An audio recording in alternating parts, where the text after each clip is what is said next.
Temas económicos a esta hora en nuestra pantalla. Bienvenidos. ¿Cómo les va? Revisamos todo lo que está pasando, especialmente esta visita de la máxima autoridad del Fondo Monetario Internacional a suelo latinoamericano. Christine Lagarde está visitando Paraguay, parte de su gira por Sudamérica y su asistencia a la cumbre del G20 en Buenos Aires, Argentina. Lo que le piden los ciudadanos a Merkel hoy en nuestro programa.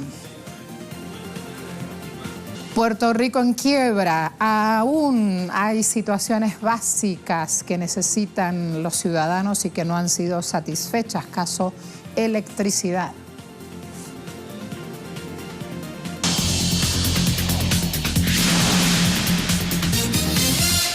Este martes arribó a Paraguay la directora del Fondo Monetario Internacional, Christine Lagarde. Se reunió con el presidente del país, Horacio Cartes, quien a través de su cuenta en Twitter agradeció la visita de la número 1 del organismo multilateral. Horacio Cartes, allí en el tuit: gracias, presidenta Lagarde, por esta grata visita. Sus palabras sobre nuestro país ratifican, al igual que otros grandes organismos económicos del mundo, el potencial e inigualable crecimiento de Paraguay en los últimos años. Lagarde se reúne además con líderes políticos, representantes de gremios empresariales y de la sociedad civil. A pesar de los bombos y platillos con que fue recibida, el Fondo Monetario Internacional en ese país tiene un historial muy cuestionado, diría que en la región, por el impacto negativo que han generado sus famosas políticas de ajuste, que significan aún hoy en la actualidad recortes, tijeretazos, que son sinónimos de eliminación de derechos fundamentales a costa de la entrega de supuestas ayudas económicas, que en la mayoría son ayudas usadas para pagar la deuda que cada gobierno nacional adquiere con el Fondo Monetario Internacional.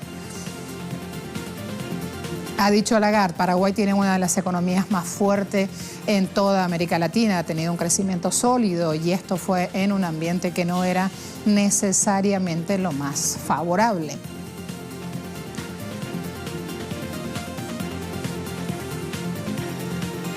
¿Cuál es la realidad de Lagarde? Pese a los elogios, la pobreza total en Paraguay es esta, señora funcionaria. El gobierno de Cartes ha incrementado con relación al año pasado de 26,58% a 28,86% solo en este indicador. Si me voy a revisar desempleo, aumentó a 8,4% y la proporción de la deuda en los hogares subió de 10% del PIB en 2005 a 60%. Son datos CEPAL y otras firmas privadas. En Argentina, peajes, taxis, estacionamientos aumentarán a partir de abril entre 15 y 25%, una tasa promedio. Sube hasta el costo de la verificación técnica vehicular, que tiene carácter obligatorio en el país. El subte no se queda por fuera, se espera que el valor del viaje suba de 7,50 a 11 pesos y para mediados de año se ubique en 12 pesos con 50 centavos. También se aplicará el tarifazo del 40% en el servicio de provisión de agua potable y gas. En la Argentina de Macri, el salario otra vez, veremos cómo pierde poder adquisitivo este año, con el impacto negativo que esto genera sobre las ventas y el empleo, lo cual a su vez agrega complicaciones al panorama de las empresas nacionales. Conferencia de prensa, el ministro de Economía de México celebraba la firma que hicieron recientemente los países del nuevo TPP-11, así se llama ese acuerdo de libre comercio en el cual no estaba Estados Unidos. Guajardo confía en que su país va a tener un valor geopolítico nuevo y con esto el acceso a nuevos mercados. Sueña también con que algún día Estados Unidos finalmente se sume.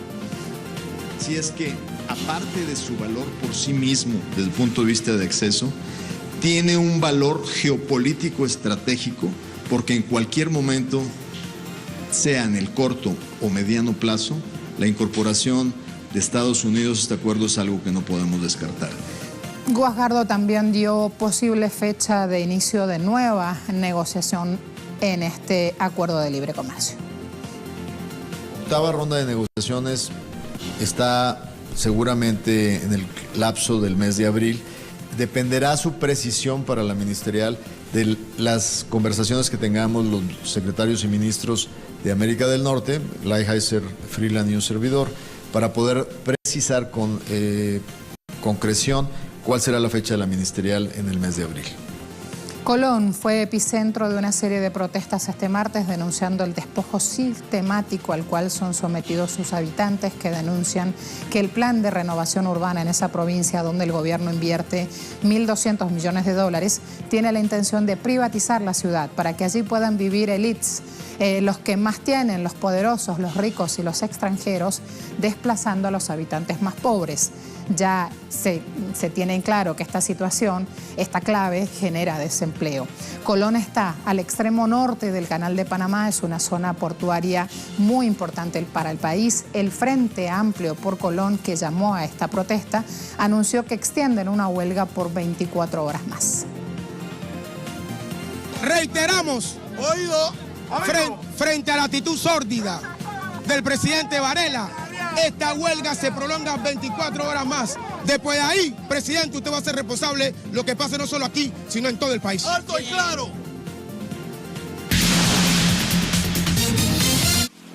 Ecuador inició este martes un proceso de licitación para captar inversión privada cercana a los 800 millones de dólares en áreas petroleras y de gas natural. Las autoridades esperan concluir con el proceso de subasta en junio próximo. Con la modalidad contractual, las empresas podrán realizar actividades de perforación y complementación de pozos, reactivación de pozos cerrados y construcción de facilidades requeridas en 4 campos del país. El presidente Lenín Moreno a fin de año pasado había señalado que su gobierno fomentaría inversiones del sector privado buscando dinamizar la economía, que según cifras del Banco Central ha tenido un crecimiento interanual de 3,3% en el segundo trimestre de 2017. Lo hace el presidente de Ecuador de esta manera: modalidad de contratos de provisión de servicios específicos con financiamiento por 10 años y el pago a la compañía privada de una tarifa variable indexada al marcador internacional WTI. En esa misma línea de acción, transnacionales evalúan ofertar para quedarse con derechos de exploración en la plataforma marítima argentina. Están todas: Shell, Chevron, Exxon, Statoil. Están evaluando participación en estas licitaciones que sabemos ya se harán entre julio y noviembre de este año. La política de libre mercado que adelanta el gobierno argentino busca dólares en inversiones para superar el déficit fiscal. Se excusan diciendo que YPF, que es la empresa estatal, tiene poca exploración y ha identificado solo 22 millones de barriles de crudo. El Brent a esta hora, vamos a revisar cotizaciones, 64,90 el barril, subía 0,26%. WTI, $61.01 y OPEP va cotizando a 62,15 por barril. Estamos siempre hablando de cotización OPEP en dólares. Vamos a hacer la primera pausa. A la vuelta vamos a abordar este tema. En Alemania va por la 4ª gestión. ¿Qué le piden los ciudadanos?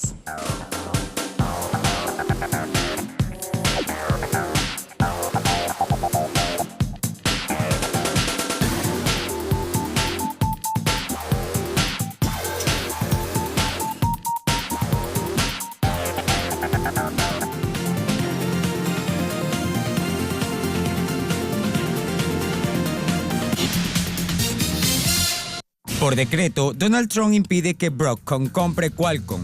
El mandatario estadounidense bloqueó la oferta de $117 mil millones que hizo el fabricante de semiconductores con sede en Singapur. Broadcom para comprar el fabricante de chips estadounidense Qualcomm, proveedor principal de Apple. En un decreto presidencial, el mandatario sostuvo que hay evidencia creíble de que si Broadcom adquiere el control de Qualcomm, podría tomar medidas que perjudiquen la seguridad nacional de Estados Unidos. Además, el decreto reza que toda transacción similar será bloqueada en el futuro. En las últimas semanas, Trump ya recurrió a un arsenal de herramientas, incluidas la imposición de aranceles al acero y al aluminio, y la creación de un panel gubernamental que revisa las inversiones extranjeras, con miras a resguardar a las industrias domésticas y frustrar el ascenso de compañías asiáticas. Amazon se prepara para vender directamente artículos electrónicos en Brasil. La medida ampliaría el rol del gigante estadounidense en la nación suramericana, que actualmente opera como un punto de venta para terceros, y representaría una escalada para la compañía en el mayor mercado minorista de América Latina. Amazon comenzó con ventas de libros electrónicos en 2012, incluyó libros físicos 2 años después y ofreció ventas de artículos electrónicos de terceros en octubre. El comercio electrónico representa cerca de un 5% del mercado minorista de $300 mil millones en Brasil, pero se ha duplicado en los últimos 4 años y se espera que siga creciendo anualmente a un ritmo de 2 dígitos.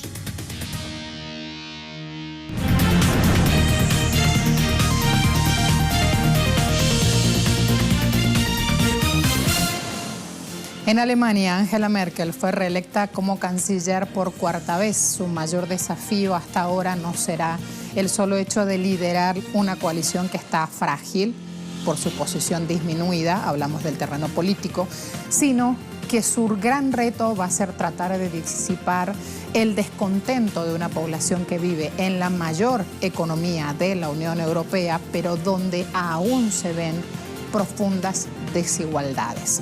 Justo al salir del Parlamento en Berlín, fíjense esta muestra, un hombre intentó interrumpir al grito de por favor, señora Merkel, ayúdeme, señora Merkel, ayúdeme, por favor, señora Merkel, ayúdeme, antes de que 2 policías lo derribaran. Según la Oficina Federal de Estadísticas, en el país casi una de cada 5 personas se encuentra al borde de la pobreza o la exclusión social. Del 19,7% de la población en riesgo de pobreza, la mayoría son mujeres y tiene una incidencia notablemente alta en las mayores de 65 años.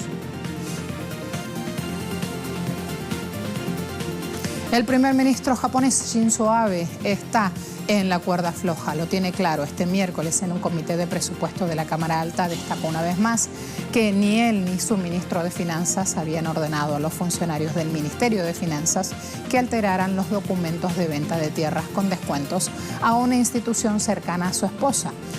Todo este hecho ha llevado a la oposición a pedirle la renuncia y además Taro Aso está en una posición idéntica. Cuando miras los documentos, incluso antes de que fueran alterados, está claro que mi esposa y yo no estuvimos involucrados. Sin embargo, cientos de japoneses llenaron las calles próximas a la residencia de este hombre para pedirle que dimitan, que se vayan los dos, tanto Abe como Taro Aso, por este escándalo de favores. Los indignados coreaban consignas como Abe debe dimitir o queremos saber la verdad. Mostraron su indignación porque la venta de esta propiedad se dio a un precio 10 veces menor al valor del mercado. Las protestas se van a mantener, dijeron, hasta fin de semana. Autoridades iraquíes han decidido levantar el bloqueo que mantenían desde hace 6 meses contra el Kurdistán ante la pretensión de esta región de declararse independiente. Si Dios quiere, hoy el Kurdistán ha aceptado transferir el control de los aeropuertos al gobierno central cuando se trata de vuelos internacionales. Esta es también una forma de servir a los ciudadanos de Kurdistán. Es nuestro deber facilitar la vida de los ciudadanos de la región y en el pasado acordamos casos humanitarios a los que se permitió volar internacionalmente y esto fue parte de nuestra decisión original. A la vuelta, espacio de análisis, vamos a hablar de Puerto Rico. Aquí lo espero.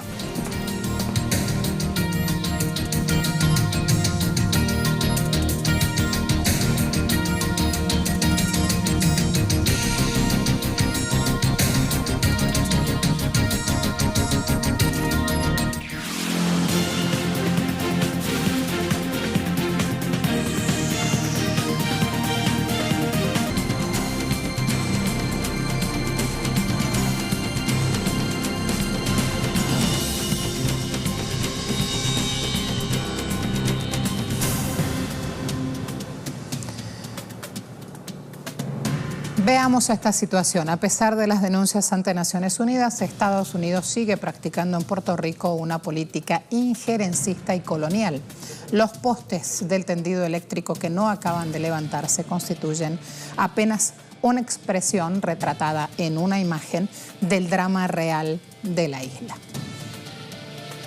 Puerto Rico se asfixia, el cinturón de deudas aprieta las cuentas públicas y el empobrecimiento y recortes sociales ahoga a sus ciudadanos. En su condición de Estado libre asociado de Estados Unidos está anclado una deuda ilegítima que durante los últimos 10 años no ha hecho otra cosa que aumentar. A la fecha supera los 73.000 millones de dólares. El detonante social ha sido la imposición de medidas de ajustes económicos aplicadas en cumplimiento de la ley promesa aprobada por el Congreso estadounidense el pasado junio en el marco del Plan Fiscal Certificado de la Junta de Supervisión de la Deuda, una instancia que resta soberanía, que tiene poderes económicos por encima de la gobernación y el Parlamento puertorriqueño y que administra el presupuesto nacional del país, priorizando el pago de la deuda a los acreedores. Fíjense esto, Puerto Rico está atravesando desde hace más de un año una grave crisis financiera, quiebra, la hemos llamado aquí en Telesur, que llevó al gobierno a declarar quiebra de manera oficial y que en septiembre pasado se vio agudizada por los daños que dejó el huracán María a su paso por la isla. Un escenario que se agrava en parte gracias a la política empleada por Washington en las últimas décadas. El gobernador de Puerto Rico, Ricardo Rosselló, se mantiene concentrado en sacar adelante el proyecto de ley con el cual privatizar el servicio de generación, distribución y transmisión de energía eléctrica de la isla. Primero fue la casi subasta de la reparación de las líneas eléctricas devastadas a empresas privadas, los escándalos de concesiones corruptas y la promesa de Rosselló de que para diciembre pasado el 90% de la población tendría restablecido el servicio. 2 meses pasado el plazo, solo disponía de luz poco más del 67% de los abonados. Y Rosselló anunciaba en enero la venta de los activos de la ya endeudada Autoridad de Energía Eléctrica. Según él, de ese modo se podrá transformar el sistema de generación en uno moderno, eficiente y menos costoso para el pueblo. Un plan que se topa de frente con que la Corporación Estatal Eléctrica llega aquí con débitos de 9.000 millones de dólares, según ha declarado la intervencionista Junta de Control Fiscal impuesta por Washington para que Puerto Rico pague su ya magnificada deuda externa, esa que hace dudar si la Junta permitirá que la Autoridad de Energía Eléctrica se venda y además si será posible que lo recaudado se utilice, tal cual planea la gobernación, para pagar el retiro de los trabajadores que se jubilen. Por otro lado, pocos estiman que el costo de la electricidad será más barato cuando las transnacionales la intervengan y recuerdan el triste desenlace que tuvo para el país la puesta en manos privadas del servicio de salud en los tiempos de Pedro Rosselló en 1993 y luego la venta de la compañía telefónica. La realidad de la Autoridad de Energía Eléctrica no se puede ocultar. Tras no obtener la totalidad del préstamo solicitado al Departamento del Tesoro de Estados Unidos, anunció que comenzaría a reducir la generación de energía en ciertas unidades de la red. Y aunque las medidas no deben interrumpir el servicio de electricidad, sí pueden afectar aún más la estabilidad del frágil sistema. Al día de hoy, pocos meses después del paso del huracán María, unos 160.000 clientes de la empresa eléctrica siguen totalmente a oscuras.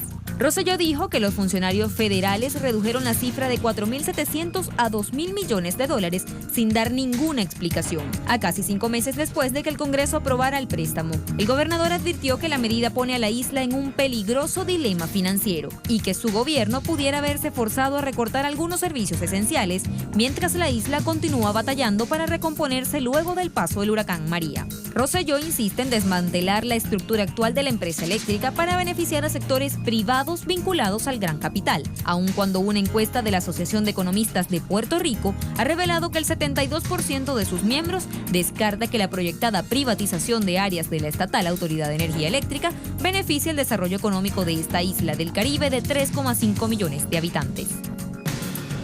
El tema es que esa empresa eléctrica no es la única que está en la mira de las privatizaciones. También la puesta en vigencia de las llamadas escuelas charters, centros educativos que, entre otros signos, tienen un peligro real y es que deben representarse para cualquier país El hecho de que los colegios sean dirigidos por grandes o por pequeñas compañías también arma ahí toda una cuestión en la reforma del sistema educacional. Las autoridades de ese sector han dicho que los cambios son necesarios para mejorar el aprovechamiento escolar. Ni ellas mismas han podido esconder el trasfondo de un país atravesado por graves problemas financieros que les ha dejado una economía dependiente de Washington y luego abandonada a su suerte. Según analistas, de aprobarse se entregaría también la enseñanza a intereses privados, lo que comprometería no solo la calidad académica, sino también el empleo de miles de profesores. Y así se van dando las cosas. De cara al futuro, el Banco de la Reserva Federal de Nueva York está esperando que la Junta de Control Fiscal y el gobierno anuncien ya una serie de decisiones difíciles en los próximos meses. Advierten también que el ajuste fiscal será doloroso y muchas decisiones importantes serán indudablemente impopulares. Para el sacerdote católico Pedro Ortiz, esto es equivalente a crucificar a los más pobres, a echar sobre los sectores desposeídos el peso de una crisis que no fue creada por este pueblo. Así de claras y así de dolorosas están las cosas. Hasta la próxima.